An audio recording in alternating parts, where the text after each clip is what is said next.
So is that similar to decision fatigue, what you also talk about in the book? Decision fatigue is another way that understanding the constraints that your brain has allows you to actually use it more effectively. So setting intentions is helpful because we only perceive part of reality. Single tasking is helpful because we can only actually do one thing at a time, our conscious brain at least. Decision fatigue is about the fact that our brain gets tired really quickly. Our conscious brain runs out of steam. It gets tired and overloaded really easily. So what happens is that the more decisions you have to take in a row, the more taxed and worn out your deliberate system, as I call it, your conscious brain is, and the less good the decisions become.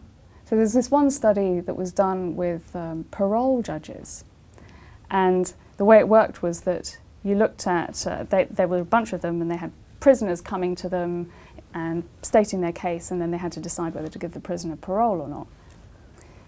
After they'd just taken a break, parole rates were about 65%. By the time it got to just before a break and they were tired, their decisions had become so much more black and white, so much more knee-jerk, and basically nobody got parole. So their decisions were more sophisticated, more nuanced, when they were fresh and able to really consider the benefits of the case. And you see that that's a very serious example, but the same thing is true. They've done this in studies with people at the mall.